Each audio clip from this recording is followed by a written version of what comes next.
श्री स्वाय नमस्तुभ्यं।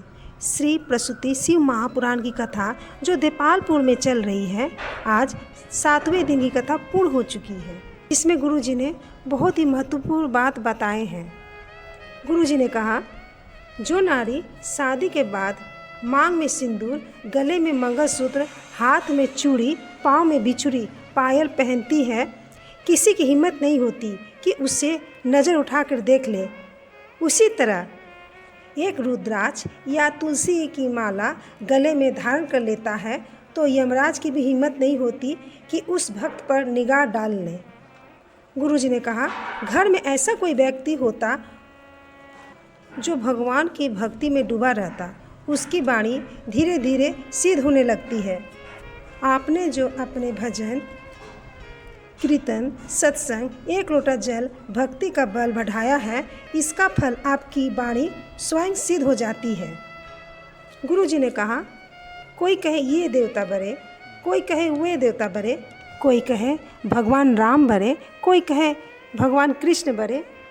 शिव महापुराण की कथा में यह नहीं कहा गया कि कौन बड़ा है कौन छोटा। शिव महापुराण की कथा एक ही बात कहती है, शिव जी के ऊपर जलाधारी में से जो जल एक एक बूंद गिरता है, उस जलाधारी को भी रखते तो 3 पाँव की टेकी पर रखते ब्रह्मा विष्णु महेश, और एक एक बूंद पानी गिर रहा है तो ये हमें बता रही है ब्रह्मा विष्णु महेश ये तीनों एक ही हैं।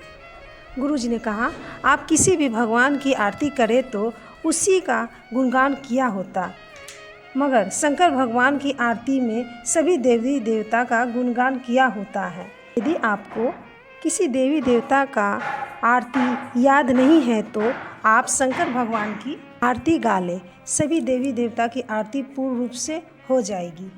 राम सेवक सिंह मध्य प्रदेश से पत्र लिखे, उनकी बेटी 2018 में माध्यमिक शिक्षा भर्ती के लिए परीक्षा दिए, मेरिट लिस्ट में नाम नहीं आया। रिश्तेदारों की महिला ने कथा के बारे में बताएं।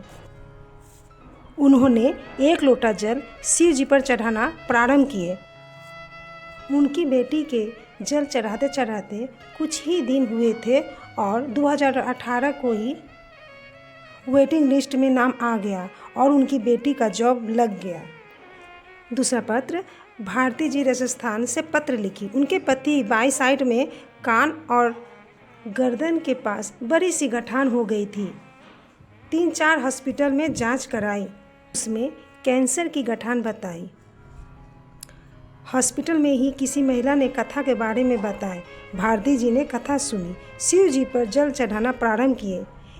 एक बेलपत्र अपने पति को खाने दे देती, पर वह खा नहीं पाते थे गठान के चलते, तो उनके जेब में रख देती थी दिन भर के लिए।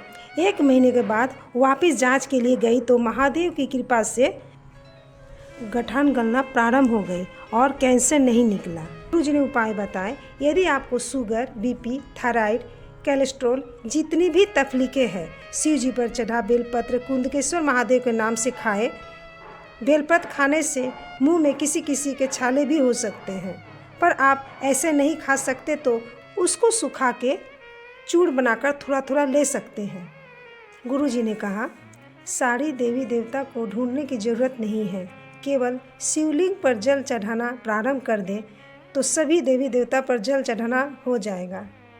गुरुजी ने कहा, लोग कहते हैं मरे हुए में जाएंगे तो रुद्राक्ष अशुद्ध हो जाएगा, नारी रजोधर्म में रहेगी तो अशुद्ध हो जाएगा। इस पर गुरुजी ने कहा, जरा सी गंदगी को हाथ में लग जाता है तो पुरुष स्त्री स्नान करते तब भगवान के पूजन में जाते हैं, और छोटे से बच्चे की गंदगी माँ बाप साफ करते हैं तो क्या बार बार नहाते हैं?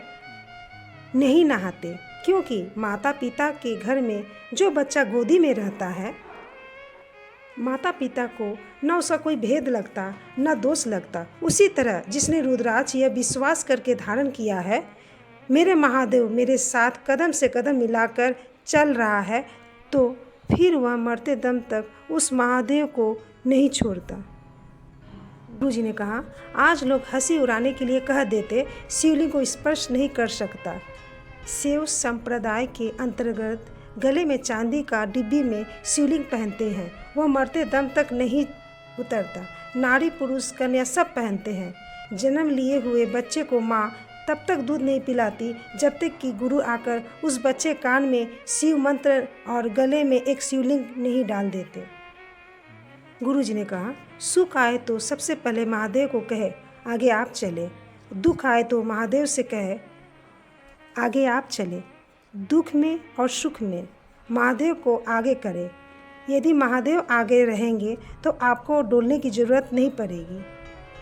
शिव महापुराण की कथा कहती है, कहीं श्रेष्ठ ज्ञान मिले तो वहाँ बैठकर 2 क्षण का ज्ञान अवश्य प्राप्त करना चाहिए।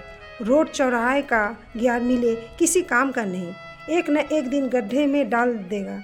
जो ज्ञान कथा में बैठकर सत्संग में गुरु के पास शरणागति में मिले, वह ज्ञान आपकी ज़िंदगी को संवार देगा। पत्र शरण दुलारे सावेर इंदौर से पत्र लिखी। उनकी बहू के यहाँ 2 बेटियाँ थीं, पुत्र नहीं था। वह कथा पंडाल में बैठकर कथा सुनी, प्रार्थना की। 3 महीने के अंदर बहू का गर्भ ठहरा और उसे पुत्र की प्राप्ति हुई। मनीषा गोयल जी, जिसको 20 मई 2022 को डॉक्टर ने जवाब दे दिया था और वह प्राण छोड़ चुकी थी, पर बाबा की कृपा से उसकी बेटी फिर से जीवित हुई है।